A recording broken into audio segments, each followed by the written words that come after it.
Engines roar, egos shine, until a wall of black clouds slams the party shut.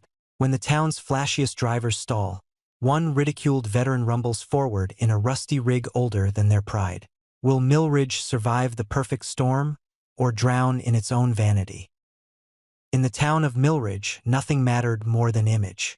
It wasn't a big town, but it had a big reputation. Money, flash, and an obsession with appearances. From the polished storefronts to the picture-perfect lawns, everything in Millridge screamed perfection. And nowhere was that more obvious than at the town's biggest event of the year, the Millridge Velocity Fest.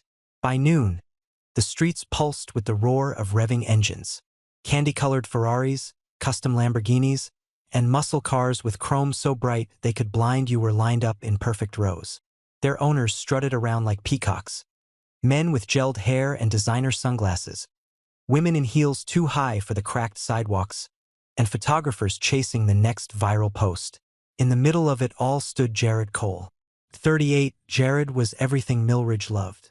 Tall, stylish, and rich, he made his fortune in e-commerce and wasn't shy about reminding people. His latest obsession, a 2025 Corvette Stingray in Venom Green, sat gleaming behind him, surrounded by a crowd of admirers. Custom carbon fiber trim, twin-turbo V8. 0 to 60 in under 3 seconds, Jared said with a smirk, sunglasses pushed up on his slicked-back hair. You're looking at the king of Velocity Fest.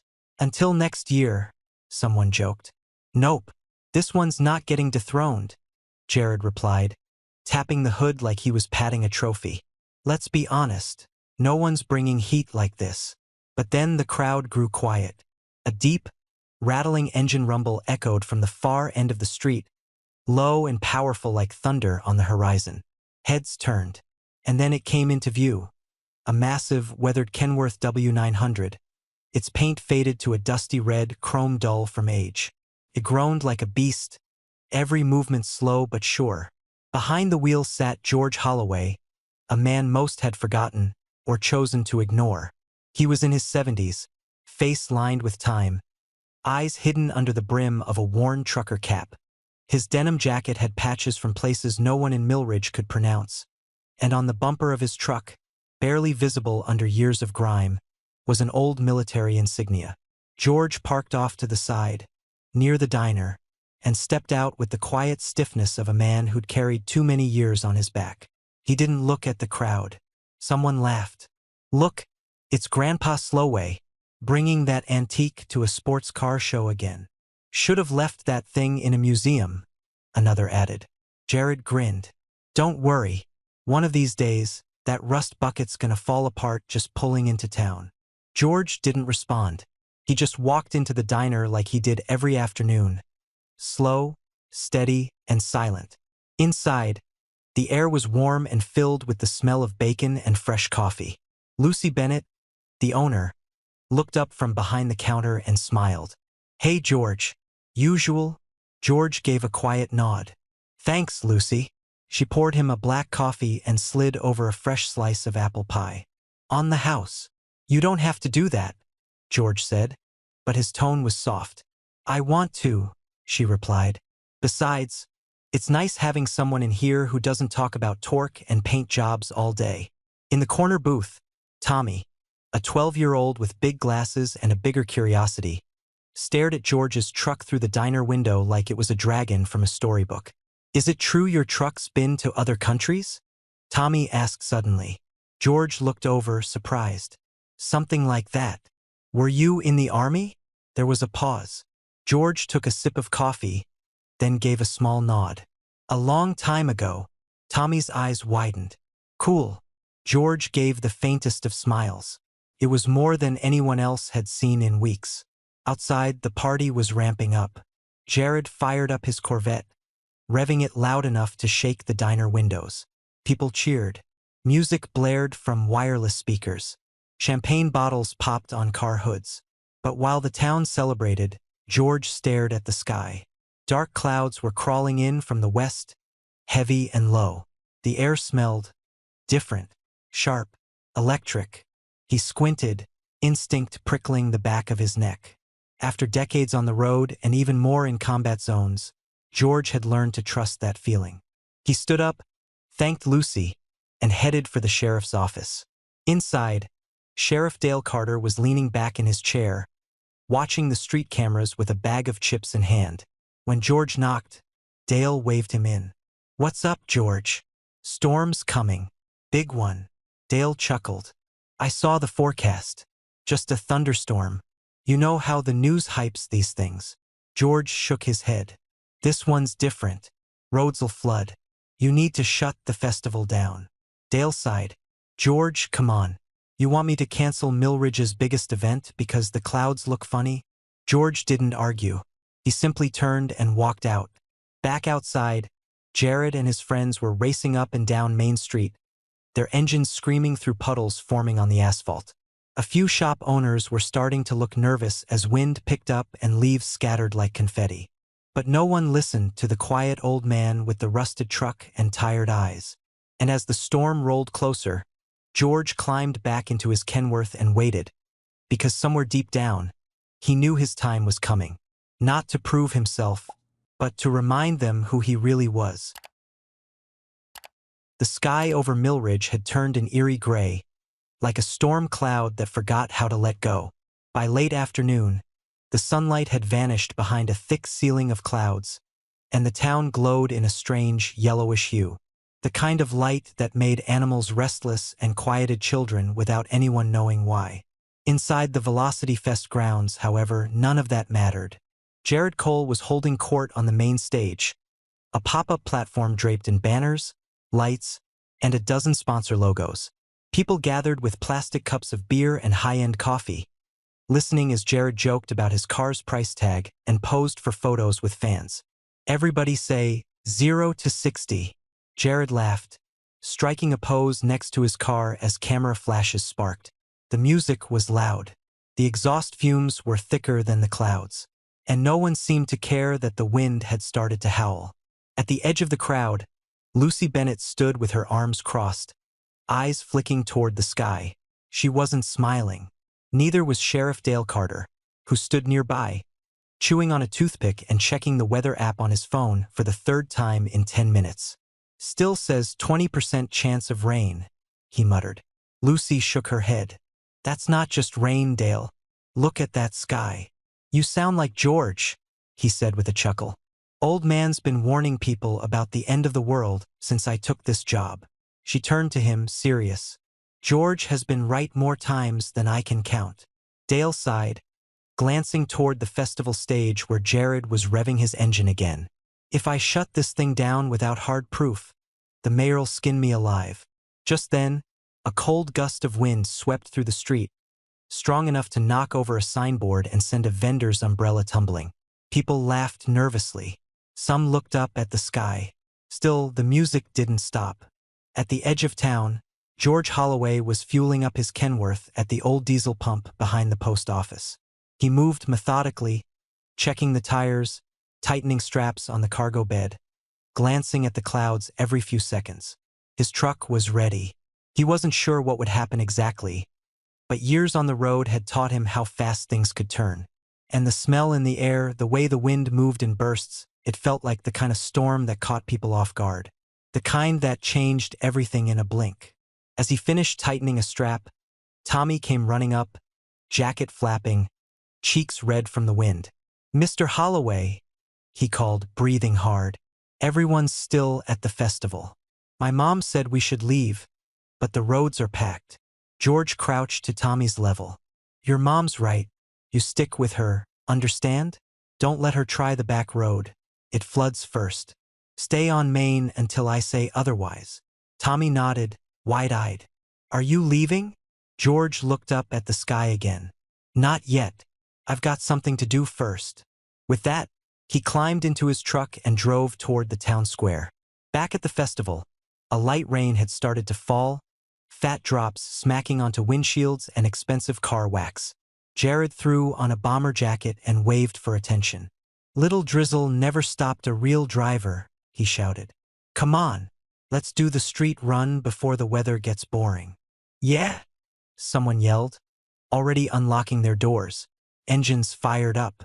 The crowd cheered. That's when George's truck rolled slowly onto the square, headlights cutting through the misty air. People turned. Some laughed. Others just stared. Jared raised an eyebrow. "What's the antique doing back?" George stepped down from his cab and walked calmly toward the stage. "You need to shut this down," he said loud enough to be heard. "Storm's not playing around." Jared smirked. "Oh, now we've got the Weather Channel on wheels." "I'm serious." "You always are." George looked at the crowd. "This is more than rain. You've got an hour, maybe less, before the whole town's underwater. I've seen skies like this in Georgia, in Kansas, in places where roads don't come back." Dale approached, hesitating. "George, I'm getting updates. Nothing says anything that bad. Your radar's late. Look around you, not at your screen." Jared stepped down, swagger in every move. "So what, we all run home because Grandpa heard thunder?" "You keep driving through this, you won't make it home," George said. "Some of you won't make it at all." The laughter from the crowd died down. People were starting to glance at the sky again. Thunder rolled, distant but deep. "Closer now." Jared scoffed. "Look, if you want to go hide in your truck, go ahead. But I'm not canceling the one thing in this town that still brings life to it." George's jaw clenched. "It's not about the festival. It's about the people." Jared turned to the crowd. "Who wants to let a guy with a rust bucket ruin our day?" A few people cheered, but not as loud as before. Then the rain changed. It wasn't a drizzle anymore. It came in sideways, wind-whipped sheets that soaked people in seconds. A bolt of lightning cracked the sky, followed by a boom that shook the ground. Power flickered in the street lamps. Someone screamed as a banner tore from its post and went flying into the crowd. Sheriff Dale's radio buzzed. "Dale, Highway 16's flooding fast. We just lost the south lane." George looked at him. "Now will you listen?" Dale hesitated a moment longer, then lifted the radio. "All units, shut it down. Evacuate. Now." Panic spread fast. People scattered toward their cars, tires screeching as they fled the square. Vendors tried to pack up while getting drenched. Jared just stood there, drenched and stunned, as his prized Corvette was pelted with debris. George turned back to his truck. His hands were steady, his face calm. It was beginning, not just the storm, his purpose. The storm didn't let up. By nightfall, Millridge looked like a different town. Streets had turned into rivers. Manhole covers floated like loose coins.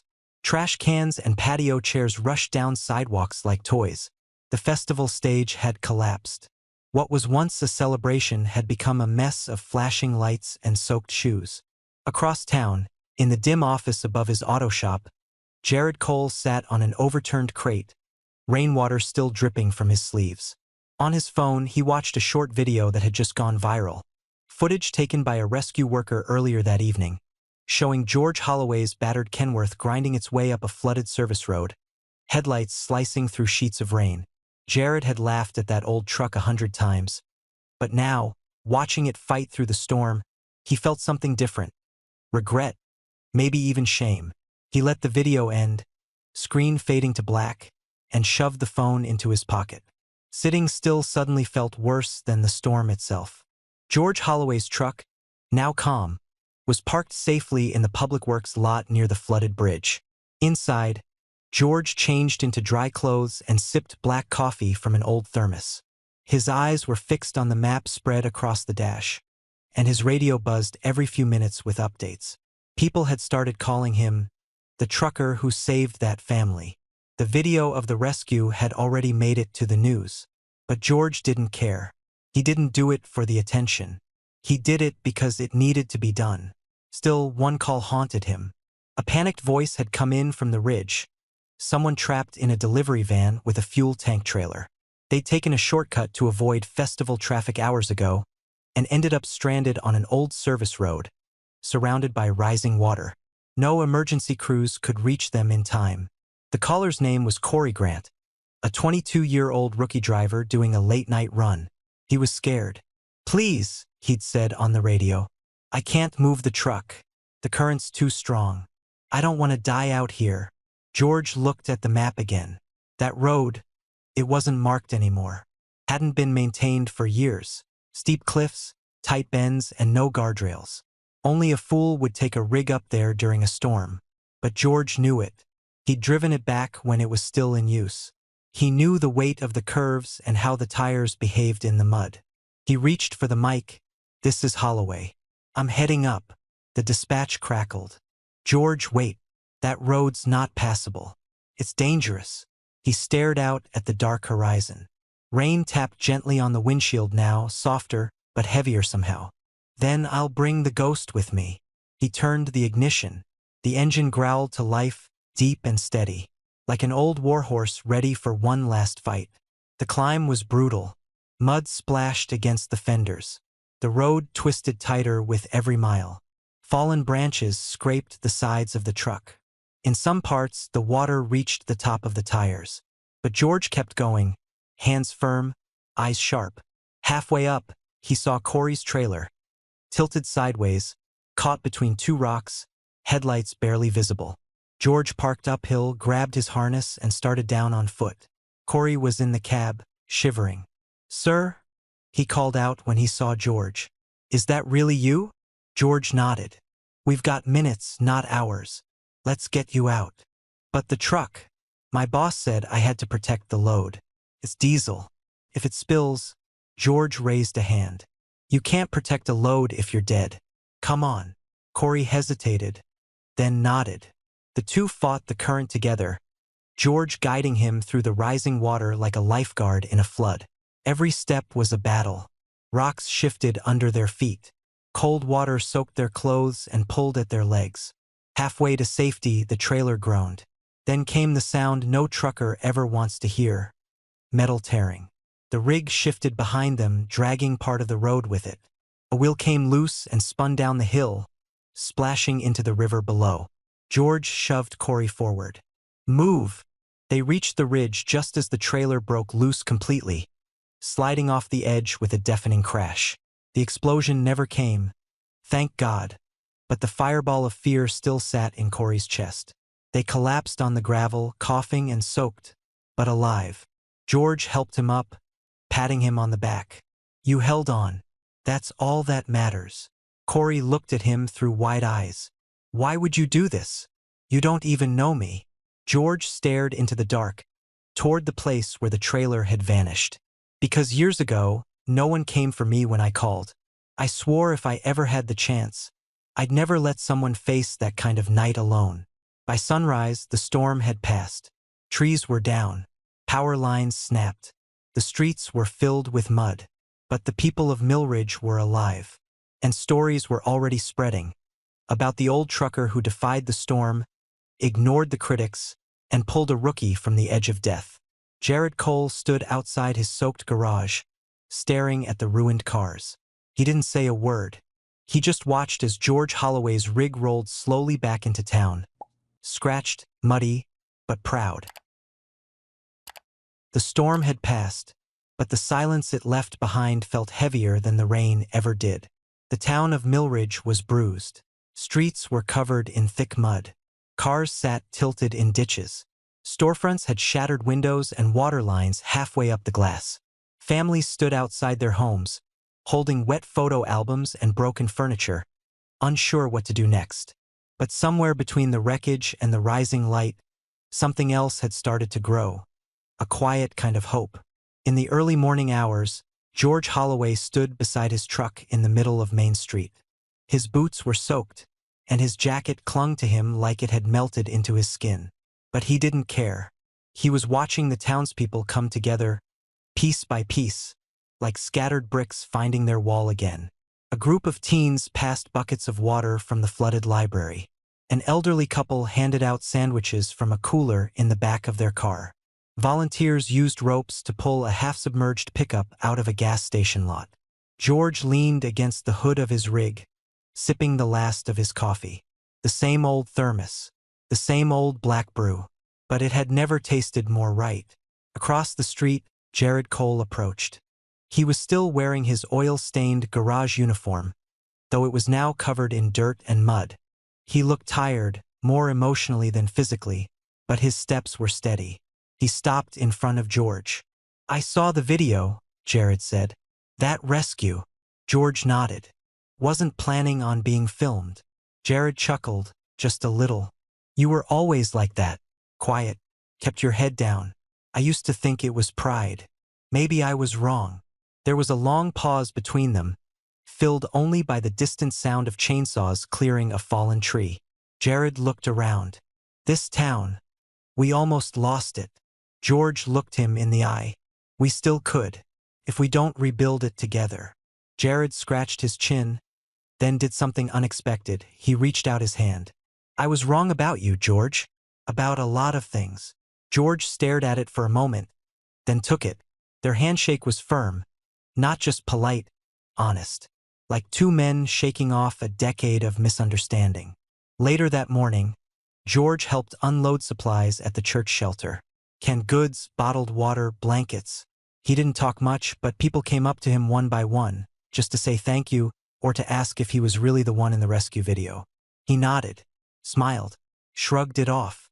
But when Corey Grant arrived with his arm in a sling and a bruise under one eye, George stood taller. Corey walked straight to him. "You saved my life." "You did most of the work," George replied. Corey shook his head. "I didn't." Panicked. "You didn't." George glanced out the window toward the hills. The road that nearly took Corey's life was still blocked off, still dangerous. "Everyone panics. It's what you do after that counts." Corey nodded slowly, then held out something. A small metal keychain shaped like a gear. "It was my dad's. He gave it to me when I got my license. I want you to have it." George opened his hand, hesitated, then accepted the gift with quiet gratitude. As the sun finally rose, light spilled over Millridge like a second chance. It wasn't warm yet, but it was enough. Enough to see the damage. Enough to see the faces of those still standing. George sat on the edge of his truck bed, looking down the road that curved past the town and disappeared into the hills. He could leave now.